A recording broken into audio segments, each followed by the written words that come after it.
Most women spend their lives avoiding the darkness within them, and in doing so, they dim the very light that could make them unforgettable. They are taught to smile when they want to scream, to soften their edges so they don't scare anyone away, to be agreeable, charming, graceful, but never too much, never too loud, never too raw. Yet beneath that performance lies a woman waiting to be born, not the well-behaved daughter of society's expectations, but the wild, radiant soul forged in shadow and fire. Carl Jung knew this truth. What you resist within yourself becomes your fate.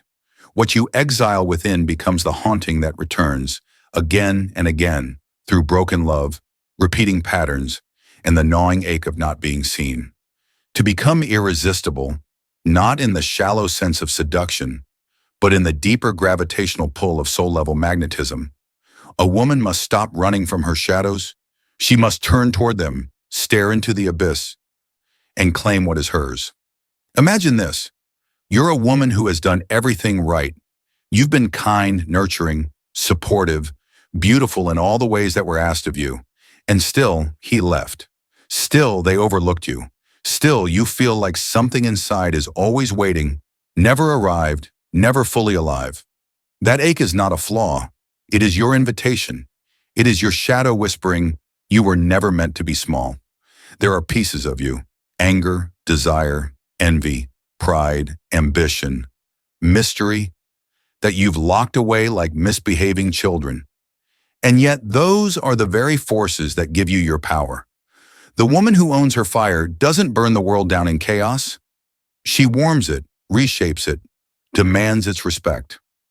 But first she must pass through the valley of mirrors, where every false identity shatters and only the authentic self remains. It begins when she stops apologizing for needing more, for feeling too deeply, for wanting pleasure, power, purpose. When she stops smiling to be liked and instead speaks in a voice that trembles with truth. The men who only wanted the version of her that made them comfortable, they will fall away. Let them. The world does not need more women pretending to be less. Jung called it individuation, the process of becoming whole. Not perfect, not polished, whole. That means dragging your wounds out from the basement of your psyche and looking them in the eye. It means honoring the girl who learned to people please because she thought love was conditional. It means mourning the version of you that settled for half love because she didn't yet know she was worthy of the full thing. To embrace your shadows is to rewrite your relationship with pain, not as punishment, but as portal. Each heartbreak, betrayal, humiliation, it wasn't meant to destroy you. It was meant to break the illusion. The illusion that your worth was ever dependent on how much someone else wanted you, that your value lived in your reflection rather than in your depth. Have you ever noticed how the women who captivate you the most are not always the most conventionally beautiful? There is something else, something electric, untamed, sovereign. These are women who have died many deaths inside and come back with their power intact. They do not chase, they attract. They do not beg, they choose. Because they have already faced the part of themselves that once needed to be chosen. You cannot fake that. You cannot perform that. You earn that gravity through descent into your rage, your grief, your silence, your forgotten dreams, into the moments you swallowed your voice to keep the peace, into the nights you cried for a man who couldn't hold your storm. Every shadow you reclaim becomes part of your radiance. You stop trying to be loved and start being loved, fierce, flawed, uncontainable. This is not about becoming someone else. It's about remembering who you were before the world taught you to forget. The soul doesn't speak in affirmations. It speaks in symbols, in feelings, in dreams, in the ache behind your eyes when you stare at your reflection and whisper, there must be more. And there is, but it cannot be accessed through perfection, only through surrender. You are not here to be palatable. You are here to be powerful. And that power doesn't live in the mask. It lives in the woman who dares to take it off. The moment she turns inward and sits with her discomfort instead of fleeing from it, the alchemy begins. Shadow work is not glamorous. It is not incense and mantras. It is excavation. It is digging through the rubble of who she thought she had to be and discovering the raw bones of who she actually is. That first shadow she meets might be rage, the kind that simmers beneath 1,000 betrayals she never named, the anger she swallowed every time she was told to be nice, the fury she felt when she saw someone else live out the dreams she was told to shrink. Rage, in its purest form, is a boundary, not destruction. It is sacred fire, and until she owns it, it owns her. It will leak through sarcasm, sabotage, or silence. But when she claims it, when she says, "I am angry and that is valid," it transforms into fuel. Direction, decisiveness. Then comes the shadow of desire, the longing that pulses in her hips, her chest, her voice, a yearning for more than survival. She was told that wanting too much made her greedy, that her hunger was dangerous. So she learned to settle for men who gave half effort, for jobs that dulled her light, for friendships built on convenience instead of truth. But what if her desire isn't the problem? What if it's the compass? A woman in touch with her desire doesn't demand others fulfill it. She channels it into art, into movement, into sensuality, into her purpose. Her eyes speak the language of depth. Her body becomes an altar, not for approval, but for expression. She no longer gives herself away, hoping someone will tell her she's enough. She already knows. The next shadow she encounters is her need for control. The illusion that if she can just manage every detail, she will finally be safe. She learned this in chaos, perhaps as a child, where unpredictability meant pain. So she became hyper-vigilant, over-functioning, perfectionistic. But beneath control is fear, and behind that fear is the wounded girl who just wanted someone to be consistent. When she meets this shadow with compassion, she learns to soften, to trust, to let go not as weakness, but as wisdom. Because true power isn't found in gripping, it's found in grace. The kind of grace that says, even if it all falls apart, I will not abandon myself again. Jealousy emerges too, not as evil, but as information. When she sees another woman shining, she might feel the sting of comparison. But instead of turning that sting into bitterness, she asks, what is this showing me about my own buried dreams? Jealousy reveals desire that has been denied. It says, you want that too. Go create it. She no longer competes with other women, she collaborates, because she knows that power is not pie. Another woman's radiance doesn't dim her own. In fact, it reflects what's possible. She becomes magnetic not by diminishing others, but by rising with them. There is also the shadow of the seductress, the part of her that knows how to wield her allure. She was taught to fear this part, that to be sensual was to be dangerous, manipulative, wrong. So she hid her body in shame. She quieted her flirtation. She denied the primal energy that pulses through all women. But the seductress is not wicked. She is wise. She knows how to draw attention not for validation, but for intention. She isn't reckless. She's awake. Her sexuality is not a performance. It's a transmission, a current of life force that she owns fully, without apology. She doesn't need to seduce. She simply is seductive because she is in full relationship with her own aliveness. And then there's grief, not just over men lost, but over versions of herself that died along the way. The girl who thought love meant sacrifice, the woman who stayed in places that stole her voice, the dreamer who once believed someone would come and save her. Grief is the shadow that humbles her. It breaks her open, makes her honest. And in that honesty, she finds liberation. Because only when she has mourned what was, can she fully choose what is. This woman, the one rising from her shadows, is not bitter. She's clear, not guarded. She's grounded. Her boundaries are no longer walls built from pain, but gates that protect the sacred. She walks differently, not with arrogance, but with sovereignty. Men sense it. Not all can handle it, because she no longer dances for scraps. She doesn't perform the illusion of perfection. She embodies the truth of her being, messy, luminous, whole. And then comes a shadow that terrifies them all, the one she was warned never to touch, her ambition, the part of her that wants to rise, to lead, to create, to conquer not people, but possibilities. Society told her that to want power made her less feminine, less lovable, too much. So she tucked her brilliance behind humility, dimmed her genius behind men who could never meet it, and apologized for every spark that threatened to become a fire. But deep down, she always knew. She was meant for more than pleasing. She was meant to build. And when she finally embraces her ambition, it doesn't corrupt her. It clarifies her. Because this isn't power over others. It's power from within. The kind of power that doesn't need permission. The kind that doesn't wait for someone to choose her. It chooses itself. The woman who reclaims her ambition becomes a storm wrapped in velvet. She speaks not to impress, but to ignite. She doesn't chase titles or trophies. She creates legacies. And suddenly, men who once found her intimidating become irrelevant. Because the man who is meant for her will not compete with her rise. He will be inspired by it. And yet, ambition must be held alongside another shadow. Vulnerability. Not the performative kind. Not the curated tears for attention. The real kind. The terrifying softness that says, I care. I hurt. I long. The shadow that whispers, I still want to be chosen. Even though I know I don't need to be. Vulnerability is where her ego cracks just enough for intimacy to enter. This is the shadow most resist, because it makes her visible. It risks rejection.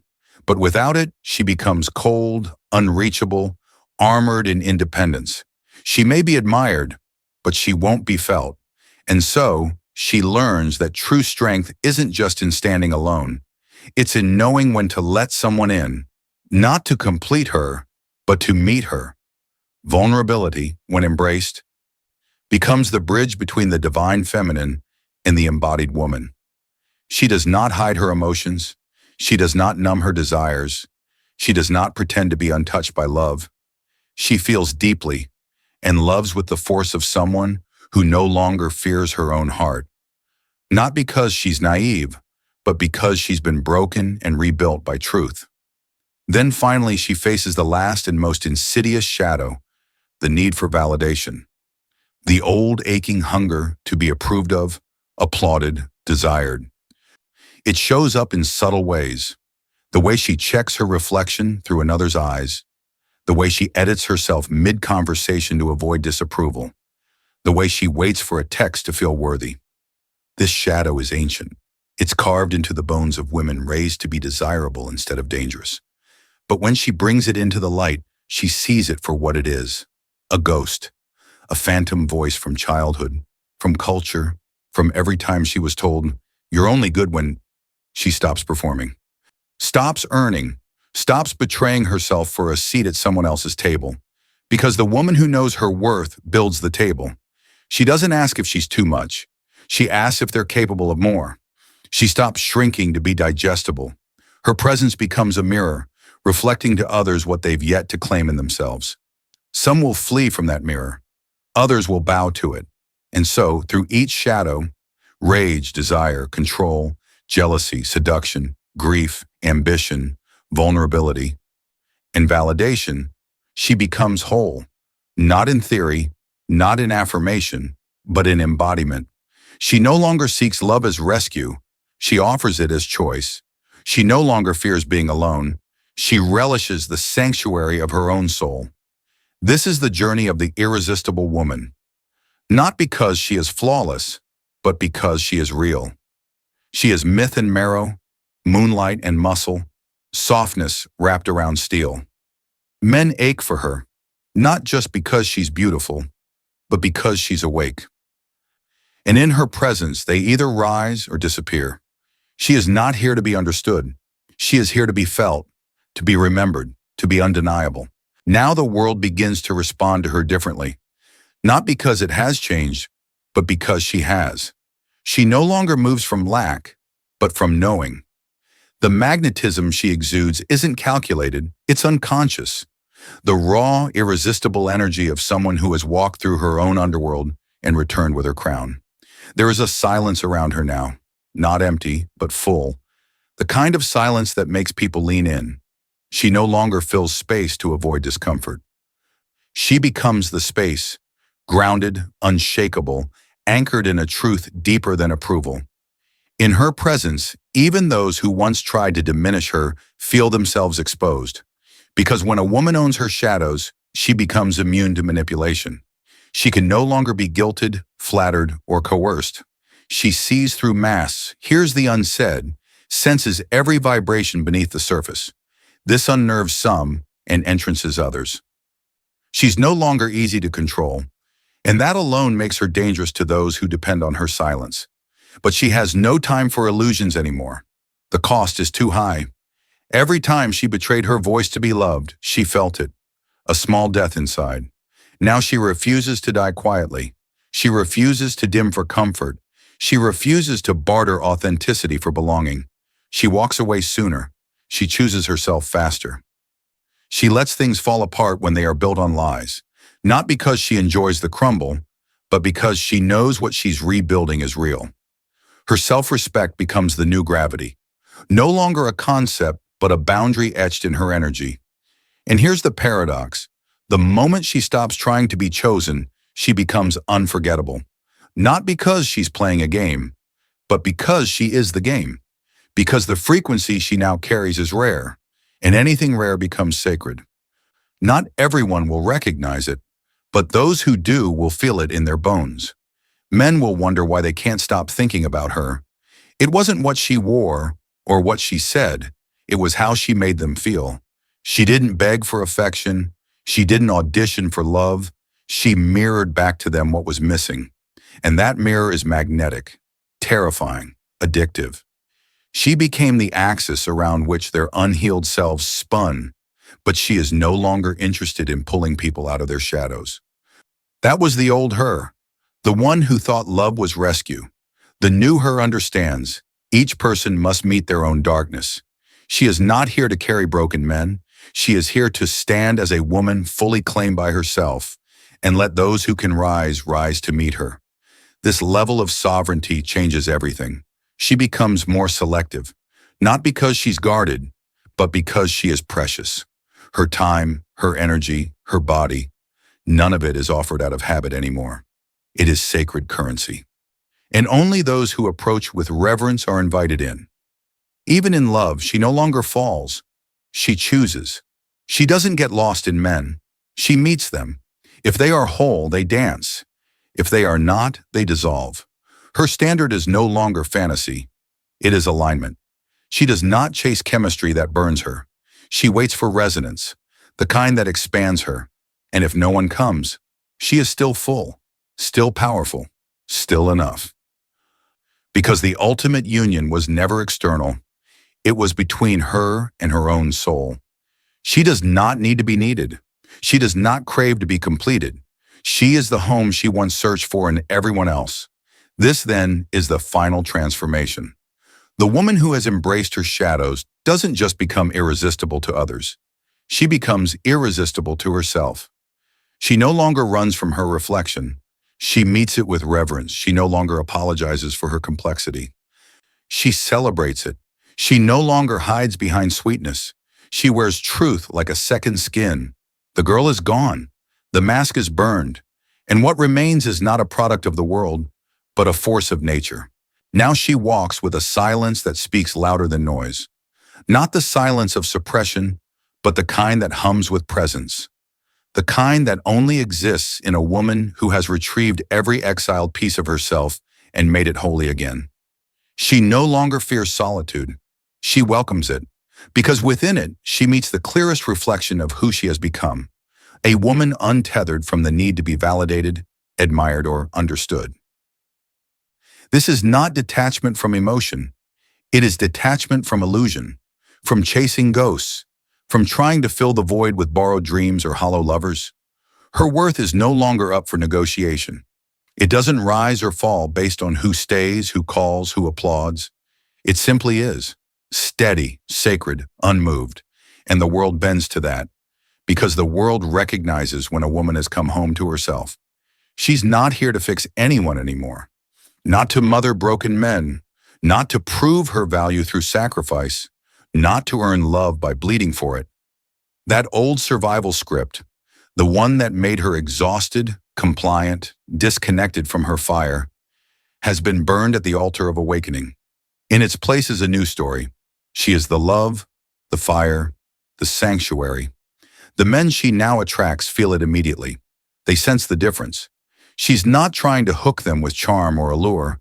She isn't dangling a mask of perfection. She's just there, fully real. And because she no longer needs to be chosen, she's infinitely more powerful to those who crave the authentic, the hungry, the ones who've tasted illusion and now starve for truth. But even in this power, she is soft. Not the forced softness of a woman trying to be liked, but the natural openness of a woman who trusts herself so completely, she no longer needs to guard her soul. She's been shattered and rebuilt. She's walked through the night of the psyche and come out with stars in her hands. She is not afraid of being seen because she has seen herself in all her darkness and glory, and she did not look away. There is no bitterness left, only discernment. She knows the difference now between love and attachment, between chemistry and trauma, between intensity and intimacy. Her heart is open, but her standards are sky high, not because she is cold, but because she has melted herself down to pure gold. And gold does not chase. There is nothing performative about her anymore. She no longer needs to be the cool girl, the good girl, the quiet one. She is the true woman. Full spectrum, emotionally fluent, spiritually sovereign. Her presence alone activates others, not because she tries to, but because her energy is calibrated to truth. And truth in a world of facades is the ultimate seduction. If she wants you, it is because she chooses you, not because she needs to fill a hole inside, not because she's afraid to be alone, not because she craves your approval. She chooses you because something in you mirrors the freedom she fought to find. And if you cannot match it, she will not try to shrink herself for your comfort. She will simply and quietly walk away. She is not for everyone. She was never meant to be. Her soul is not built for the many. It is built for the few who can meet her where she lives now, at the intersection of depth and wildness, presence and passion, fire and grace. So when you see her, really see her, understand what you are witnessing. You are not looking at a woman who has been untouched by life. You are looking at one who has been tempered by it, who has danced with her demons, grieved her illusions, and emerged not broken, but whole. She is the embodiment of the Jungian journey, the integration of the light and the dark, the ego and the soul.